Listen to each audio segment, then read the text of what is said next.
Sarah is a full-time real estate entrepreneur who has built an eight, 18 million portfolio and multiple successful real estate businesses. She's an opportunist investor who loves small town investments, old, ugly multi-unit buildings, and loves the adventure of new challenges. Early on, Sarah renovated old duplexes and flipped single-family homes while working in a big Canadian bank. We're not going to name any banks.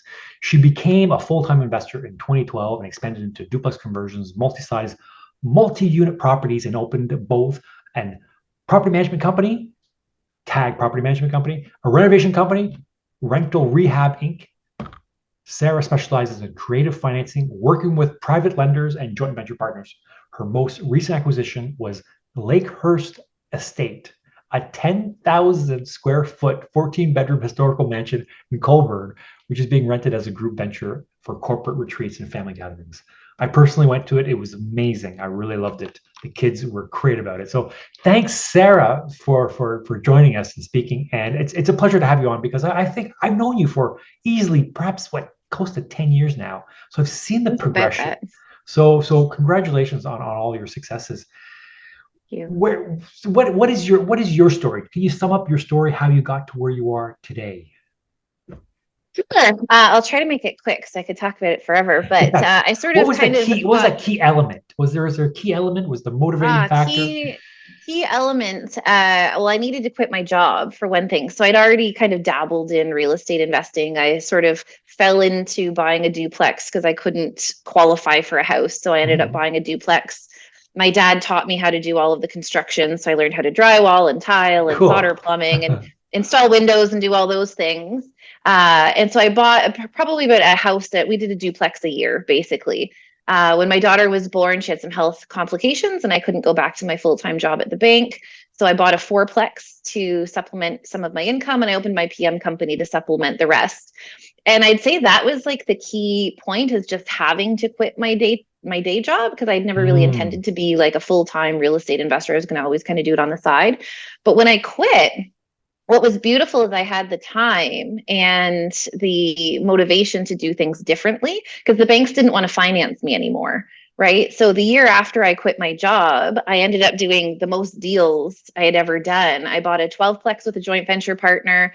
I bought a 6-plex with another joint venture partner, and then I flipped a house with a joint venture partner. And it really opened my mind to like, holy crap, when you actually work with other people and you're able to utilize the capital that other people can bring, you can just expand and do so much more than what you can do on your own. So from there, I've been working with, there have been periods where I've worked with joint venture partners where we're equity joint partners on deals. Recently, I've transitioned to private money and I've borrowed a lot of private money because I'm doing these projects that nobody else wants to own because they're big, ugly. One of my investors, all big, ugly, multi-unit buildings. I love that. I'd done multiple deals with, like we'd been investing together for like 8 years and I've recycled his money into different projects. That's exciting. Went through like my 12-unit building and he's like, Sarah, is like, good on you. I don't want to own it, but I'll lend you the money on it. So sort of transitioned and now going into, as I'm liquidating my portfolio right now and that big project is coming to an end, I'm going to be moving back towards working with equity partners and joint venture partners and, buying bigger multi-unit buildings is kind of where I'm going. So one thing you said about what you said is most people stay in their job just because they believe they can buy more units by staying in their jobs. And you're telling me that when you quit, you bought more properties. Oh, yeah, definitely. Well, because I quit and then I was forced to use other people's money and bring investors along. And I think it's such a great win-win because there are people out there who can really value what you get in real estate and get the value of that. And they have the capital, but don't necessarily have the time or the expertise or the desire to go and do what I do. So for me, it was great because as I bring in these investors, it expands what I'm able to do. And so I grew my portfolio very quickly and I'd rather own 50% of 10 properties than, be able to qualify for one on my own and have 100% of it. Right. So really, really opened my mind at that point in time. And, if it had been just me and I was doing bank qualifications, I could have maybe got one of those. But yeah, it was great. So wonderful expansion, and really helped me propel and build my portfolio and connect with people. And, I'm helping other people too. Right. So, Yeah. we sit down, and the investors that I work with, we talk about their goals and their dreams and what it is that they want to achieve. And for some people, that means that they're a private money lender on a short-term note. For some people, it means, okay, we're going to put like a mortgage on a stable property that I've already transitioned, and this is what that looks like. And for some people, it's like, hey, let's go buy a building together. So it's kind of cool sort of what it opens up for me, because, now I'm an opportunistic investor. So if I have somebody who wants to do something and, there's an opportunity there, then, I can really gear what it is that we're doing towards people's goals and what they want to achieve. And then I'm benefiting along the way as well. And it's fun. That's awesome. That's awesome. I love to hear that. So you're at the moment, you're speaking in the Lakehurst Estate. Yes, this is my kitchen at Lakehurst Estate. So this place is crazy. So tell me more about that, because that's exciting. I spent a weekend there with the children. They loved it. I think the first hour they disappeared, and there were so many nooks and crannies, and it's such a massive place where they just love hiding. Kids can get lost in here. Oh, they get lost. Yeah. This is it was kind of an impulse purchase, but I had I do a lot of visioning, and I do a lot of intention setting, and I try and live very intentionally, and I'm always working towards my goals and my dreams, and they're always changing. And I had on very important. So important to vision and the intention. My vision board was like right beside my bed, and so it was actually 2023. I got like 6 huge items off of my vision board, and it was crazy. Like, was there a timeline for this vision board?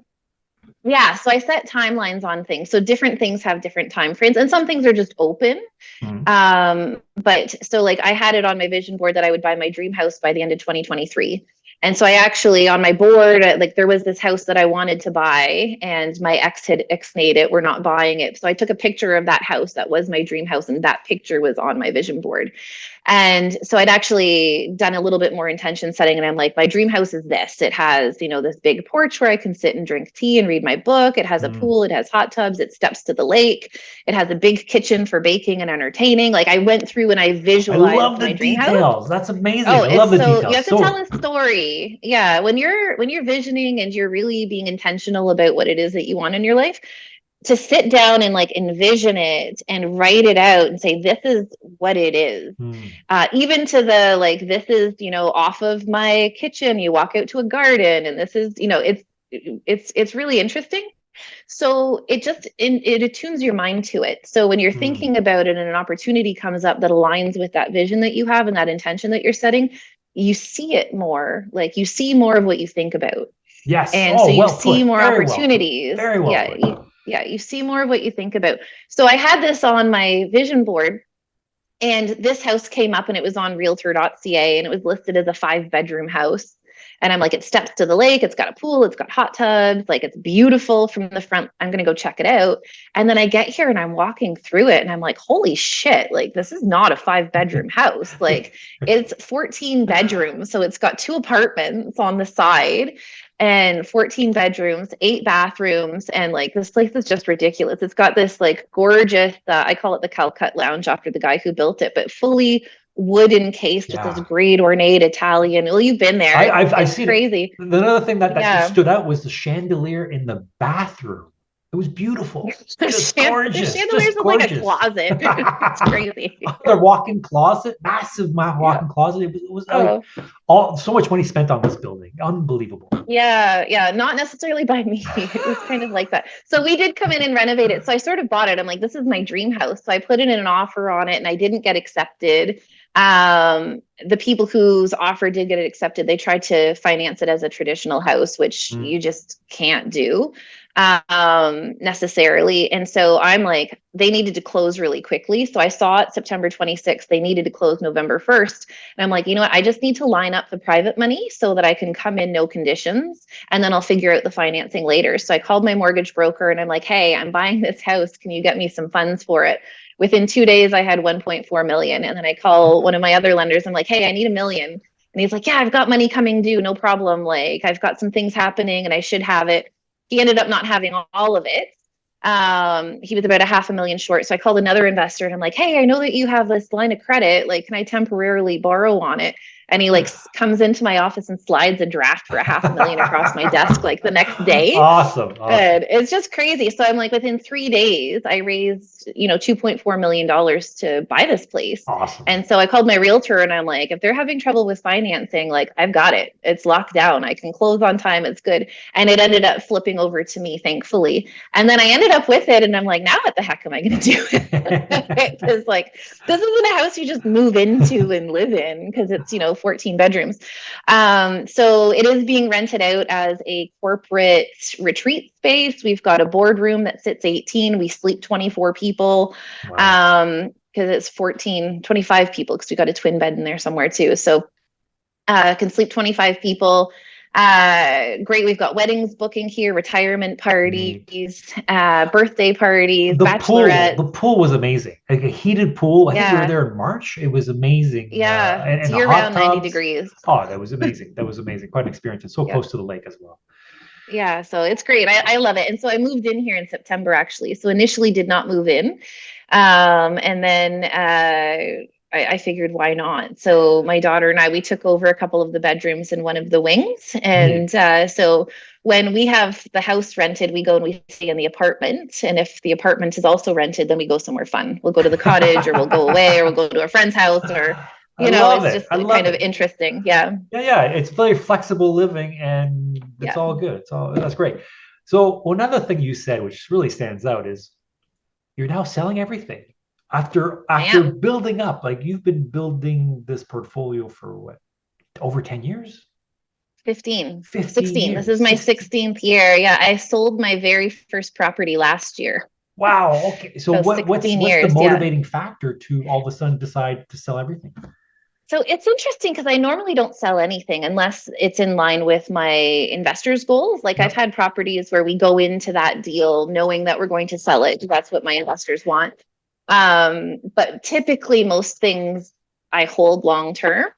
I started a couple of years ago selling off the smaller properties that I had acquired initially. They were still in my personal name. The capital that was in them, the equity that they had, could be better served transferring it over to larger buildings and taking advantage of, other properties. So I started selling those off. Now I actually have 4 larger buildings coming due for mortgages this year. And typically my strategy is I buy those ugly buildings. I buy the ones that have upside potential, right? And I transition them. And historically what I've done is I transition them, but then I just kind of keep refinancing them, and, you pull money out and all that kind of stuff.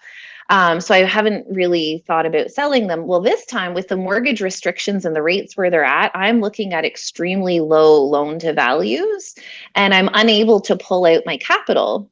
And so when I do my return on equity, because I think it's really important in your portfolio to always look at what your return on your equity is, it's below my threshold. Like, I wouldn't buy those buildings today. So let's go with calculation. So return on equity, basically you're taking the value of the house, or the equity, divided by how much you're getting annually, the cash flow. Yeah, exactly. So I look at cash flow. I also look at, because there's the mortgage pay down component as well, which is just kind of like a forced, so so I look at the cash flow and the mortgage pay down, and then I calculate what my return on my equity is. And like my threshold is typically, 30. Typically, I don't like to do anything for less than 30. These markets, it's a little bit different. Like, things are a little bit different, but I'm like, if they're making, 10, I would keep them. If they were at 10, 15, because, things are going to change, right? Like, I'm not going to sacrifice future potential just to change something up today. But you have to remember too, like when I'm going into projects, I'm usually forcing appreciation and I'm forcing that value up because I'm going in and I'm doing renovations and I'm doing transitions. So for that kind of work, like I don't do anything for less than 30% because it is a lot of work to flip it over to that. Of course. If you have a stabilized building and you're doing a hold and you're not doing all of that transitional work, then, a lower return on that money would be okay. But I'm looking at it and I'm like, I've got all of this capital sitting here at, it was roughly 10 to a little bit under 10%. When you say capital, you're and talking I'm like, about equity. My Yeah. equity. When I've got this equity sitting here and the return on it is, single digits to very low double digits, I can sell, even though right now is not a great time to sell. Like the market's kind of shite right now, as I'm finding, because nothing is selling yet. But I can take that and I can go and I can buy a transitional property, right? So I can take that equity and I can put it into something that could then earn me that 30% that I'm looking for. Or I can go into a building and partner with somebody and, we can do different things. So to simplify, you're reallocating the funds to maximize your return, which is very, very repositioning smart. my portfolio. Reposition your portfolio. Because a lot of people what I find, they get attached. Like I've got attached to certain buildings. I don't know for what reason. We did a lot of work to it, but we get attached to it emotionally. And you're taking an approach which is purely business. It's purely business. Yeah, and I think when you sell the first house, and I think that's like I'm not attached to anything at this point. I'm attached to what makes sense, and I'm thinking strategically about how I can build more and do more and continue on. Right. So, and what makes sense? Meaning, what makes sense on a investment side of things? Yeah. What makes sense? Like if looking at this, if I was to advise somebody else, and I think that's like a really interesting way to look at it. If this was somebody else's decision, and how would I advise them? So like if I'm talking about like my coaching clients, and if I'm going to coach somebody and they came to me and this is what things look like, what advice would I give them? Would I say, keep that thing that's earning you 8% when you can go out and you can build something at 30? Or more, like 30 is a minimum. Often when you're doing transitional properties or you're doing flips and stuff like that, like the 30% is my minimum. Like why am I going to advise myself to keep something that is not returning what I feel it should be? So right? How did you build up this approach? Because it's seldom, a few people have this approach. I see like the majority don't. They try to keep on things forever. Well, because I think it's when you look at it as strict return on equity perspective. So there's return on income. So like when I'm doing an analysis of a property prior to buying, or when we're coming up to transition being completed and I'm looking at a refi and what that looks like and what we're pulling out, a lot of people really focus on your return on investment, right? Like, okay, I'm investing this amount of money, cash flow, like what is my return on my investment? Well, you're continuing to invest in that property if you've left money in it. Right. And even if you pull out all of your money, so some of these properties, I've already pulled out all of the capital that we initially invested. Right. So like, we brought it up to a higher value, have refinanced it, pulled out the money. But you have to remember your equity is still it has a worth, it has a value, and that equity could be deployed in different ways. And maybe it's like my background as a financial advisor that I'm always thinking about, the opportunity cost of doing things. Right. It's like I could do this. Yes. What is the opportunity cost of doing that? So like, what are there opportunities there that you're not taking advantage of? So keeping the opportunity cost in mind is extremely important as well. So I do an analysis of my portfoldio. Every year or every, like when probably like every 4 months. Because things change, right? Like rents change, like things change, and I want to be able to keep on top of things. So like I have like a spreadsheet that's got, the financials for all of my properties like built out on it. And then it's just a matter of going in and altering some numbers, right? And then you look at what your returns are.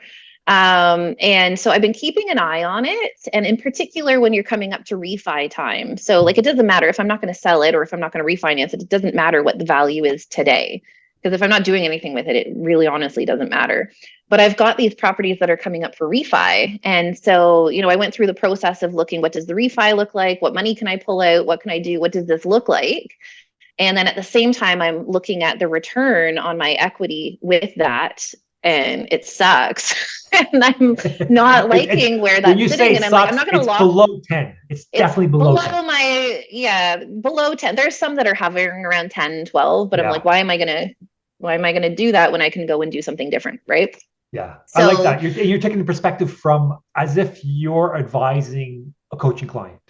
and that's how you take your emotion out of it, right? Yes. Like I feel like we get attached. And so like my duplex that I sold, like I lived there. I like literal Oh, blood, sweat, and tears went into that property. I Like I understand. fell through the floor, like from the second floor to the first Oh floor, yeah, because like, yeah. I was extremely not very safe on a construction site. I'm learning.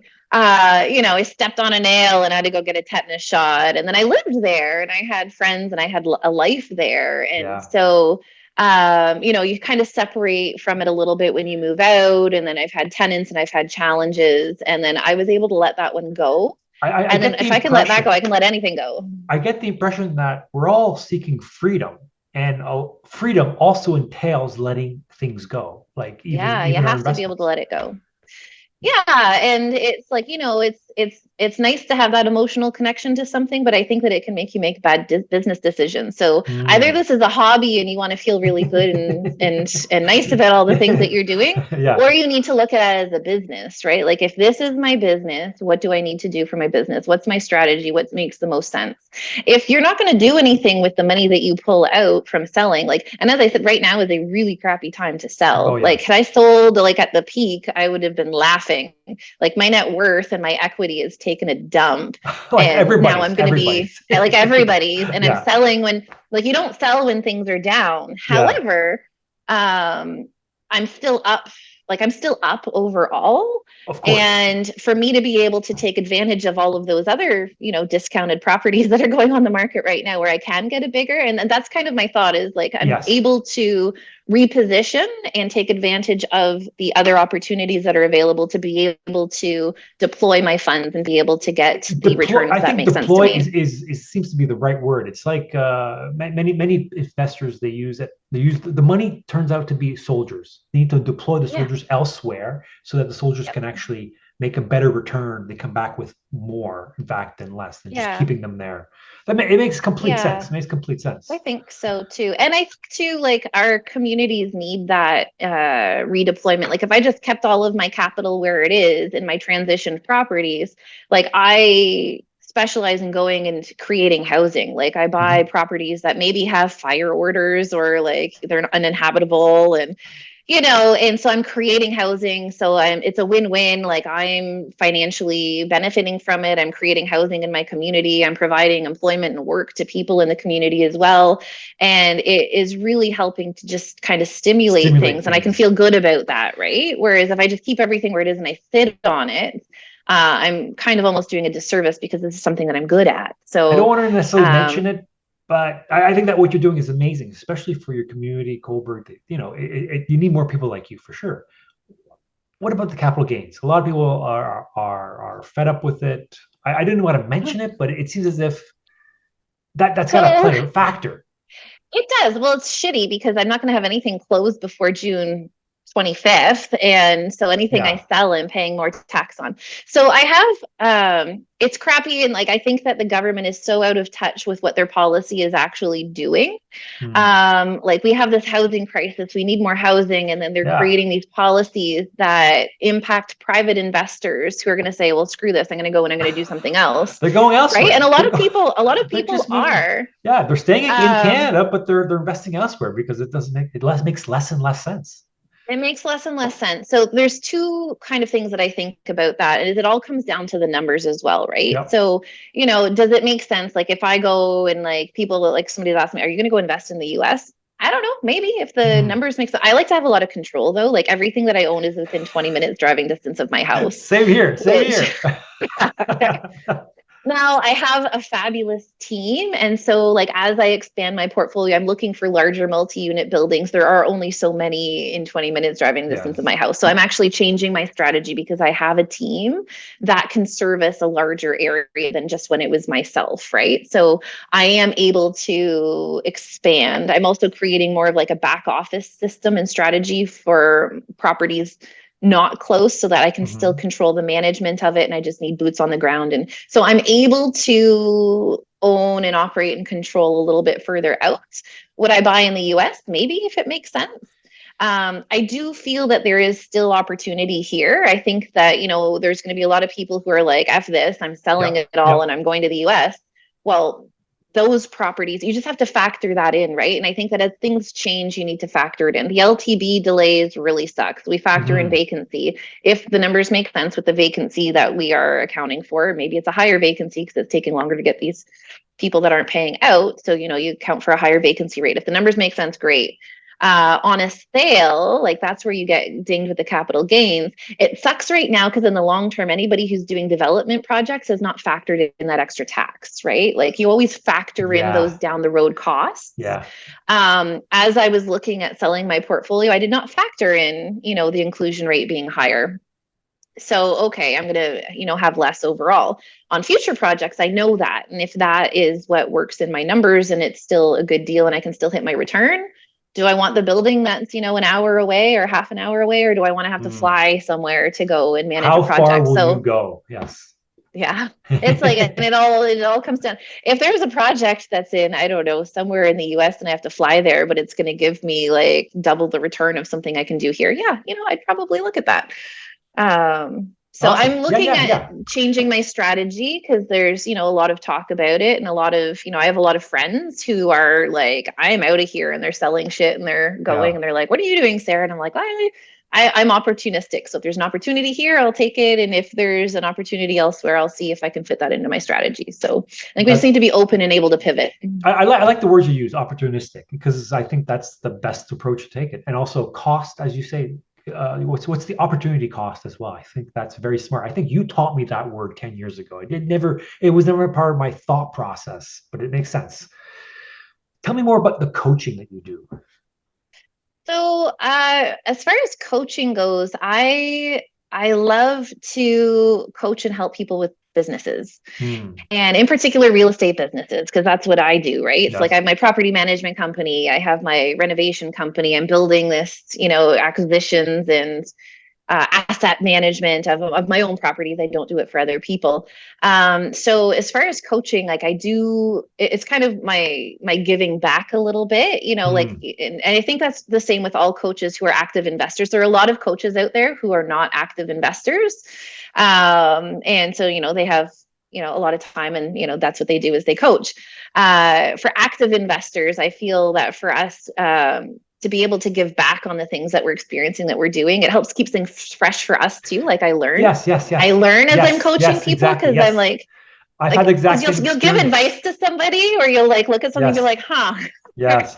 Yes. You know what? I'm not doing that thing that I'm Exactly. saying Exactly. you Yes. should Yes. do. Yes. I do the exact same thing. Exact same Yeah. thing. It's like I'm thinking out loud, and by saying it to someone else, I'm actually reminding myself about it. I'm like, okay, I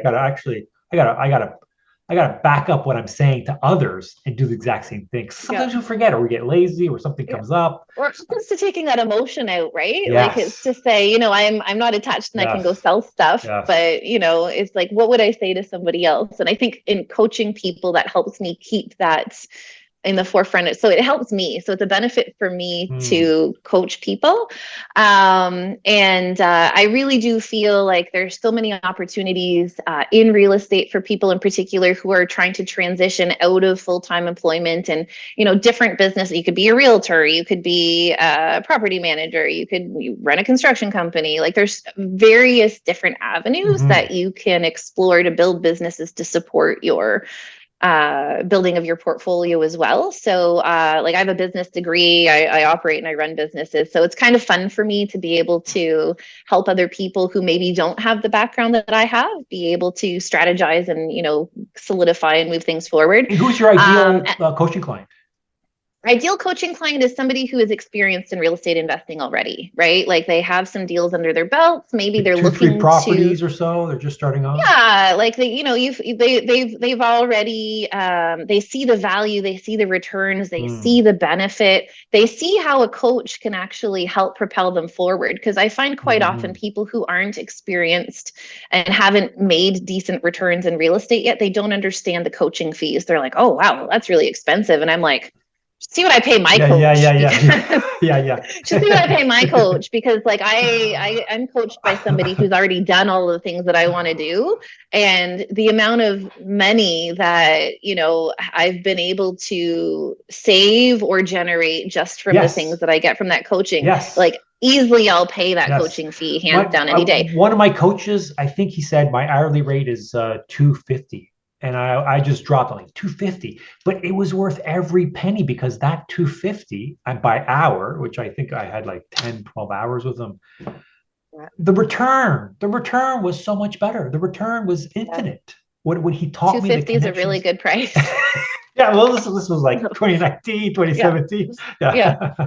But I think it's like you look at it as an investment, right? Yeah. So where you've actually got somebody who has done what you're doing, right? So like my best coaching clients are people who want to do what I'm doing. And they want to kind of get there. So they want to buy multi-unit buildings, and they want to, be able to acquire and understand and, strategize. People who also want balance in their life. Like I'm huge on balance in my life. Tell me more about that. I think from everybody I know who's a real estate entrepreneur, from my perspective, you seem to master it, because you say your slow season, which is summer months, you work 5 hours a week. 5 hours a week is my goal. Yeah. So that's amazing. So it's taken me a long time to get there though. Like I've been trying to do that. So 2022 was the first year I was actually able to do that. Okay. Because my whole goal, and it's on my vision board, I only work when my daughter is busy. So as I said, she has some health considerations. And so like my number one goal is to provide her with a super fabulous, wonderful life. And that means that her mom's not constantly working all the time. Right. Nice. So I work when she's busy, and when she's not busy, I don't work. So, Christmas break, March break, summer, if she's off, I am also off. And so my coach actually helped me through this. And this is one of the benefits of— What tips did he give you, or she gave you? So I was taking the summer off, and I was set to take the summer off. And then I had two fabulous opportunities land on my lap in June. One was a 30-unit building complex, and the other was a 12-unit that could be converted to like a 20-unit. Yep. And then I was like, okay, like these are great opportunities. I need to pursue them. And I spent my entire summer driving from my cottage to Belleville and to Brighton and doing analyses and meeting people for inspections and running numbers and like doing all of the things that you do with these buildings for due diligence and building a plan and all that kind of stuff. And my whole summer, like I still had time off, but it wasn't what I wanted. And I was getting up in the morning and, she's on the TV, watching TV while I'm working. Yeah. And it was very contrary to what I actually wanted. And I went to my coach and I'm like, I completely failed at the whole summer off thing. And so he's like, what can we do now? So let's put a plan in place. What kind of a plan do you need in order to have that not happen next year? And so we like strategized and we talked about it, and we kind of went through it. And what we realized is like, I don't have to take advantage of every opportunity that comes along. I can be extremely picky. So what we came up with is I work my ass off October to March. And October to March is my growth time. And that's where I analyze and I look and I buy and I do whatever it is that I'm doing. It's also a good time to buy real estate, especially in November. It's also a good time to buy real estate. Yeah. So once we hit April, though, because anything that basically comes in after March is going to cut into my summertime. Because when you're doing multi-unit buildings, like you've got a 60-day financing clause. If you're lucky, you can get it done in 60 days, right? Not to mention all the other things that you need to do. So April's kind of like my cutoff. And in April and May, I wind down. So I start making sure that all of my projects that I have on the go, I've got everything in order. I've got everything I need to pass off to my staff and for supporting them. And I wind down. So when my daughter's done school on June 13th, I'm off and we can go and do whatever it is that we're doing. And I have my Tuesday staff meeting. So I do work 5 hours and it's back to back to back department meetings and staff meetings and one-on-ones. And, everybody brings me everything that they need. And of course, if there's anything that comes in the meantime, because like you're running businesses and stuff needs to happen, like we have a phone call or whatever, And then, I have the summer off, and then September's kind of an easing back into it, getting back into the flow. And then I have a hard start again in October. Worked amazingly. So even if like the best deal in the world landed on my lap, I can happily say, I'm sorry, I'm not interested. Talk to me in September. So you feel refreshed after the summer months? So Yeah, your daughter it's doesn't go to great. any camp or anything? Does she feel like she's missing out on summer camps? No, so she does. So I busy, but she still gets to do all the camps and stuff. So like last year she did like a drama camp at the Bancroft Village Hmm. Playhouse, and this year she's going to a week at an overnight Camp Kanakwa, which is like right around Oh, the yeah, yeah, corner from yeah, our yeah. cottage. She's going to Camp Kanakwa. So it's like, yeah, so I'll probably do a little bit strategizing. And that's the thing is in the summer when I do work, because she also goes to sleepovers at her friends' houses, or, Mhm. like she's not 100% 24 hours available, right? It's just I don't want to have any commitment. So I'll work on strategy, I'll work on systems, like I'll work on all of the back end office stuff that never gets my attention because there's always much more fun, cooler stuff going on.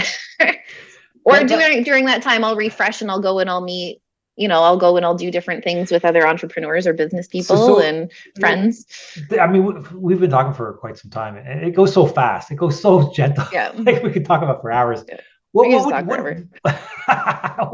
what do you tell your clients or your coaching clients? Like the number one thing that you need to remind them on a regular basis to do your coaching class. And do you see problems that are arising that they just don't seem to understand, or you're constantly teaching these people regularly? So, because I do live very intentionally, and I believe that, your investing and your businesses need to support the life that you want, I Hmm. have to constantly remind people to run things through their filter. And the filter is this is what I want. This is what I want my life to look like. And this is what I want out of it. And for some people, Hmm. it's like, I want to be a millionaire. I want to, it's very, very, real estate goal focused. And that's fine. So everything that you're doing needs to speak to your goals and your filter. Or it might be, I only want to work 20 hours a week. Okay, is this going to get you to that goal of working 20 hours a week?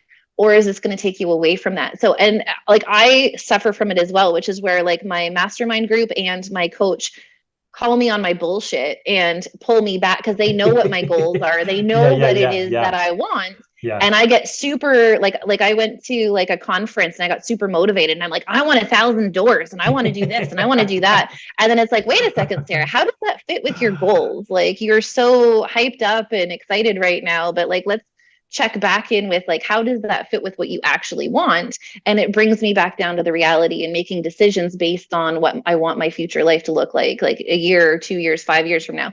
So I So, feel that's the biggest thing I have to do with my yeah. clients is like keep in mind. So we do like a huge like what is your goal? What do you want? What do you want your life Hmm. to look like? What do you want your business to look like? Like what, again, envisioning and really living intentionally, and then intentionally structuring and moving forward in your business for that goal because we are working for our life, right? That makes sense. So you're saying, to simplify it, you're just simply saying that your business should cater to the lifestyle that you want, not the opposite. Yeah, exactly. Well, very well put. Well put. Okay, Sarah, Yeah. where can people reach out to you to get all those coaching and the opportunities that you provide? Yeah, all the things. So my website at sarahcoupland.ca, and you can reach out. There's an intake form in there. You can email through there. Or I don't know. There might be a phone number. I haven't looked at. I'm Yeah, not you're sure, but easy you to can reach. You're very reach easy out to through there. I'm reach. easy to reach. Yeah, sarahcoupland.ca, and you can reach me through there for coaching or for investing or questions, whatever. Yeah, through my website's probably the best way, or on social media if anybody's following me on social media. That's awesome. That's awesome. Thanks for taking the time. I know your time is very You are precious. very Thanks for welcome. taking the time. Thank you for Yes, having me. This you're was very fun. welcome. It was a very pleasure talking with you. Yeah, Bye you too, bye. Renee. Thanks. Bye.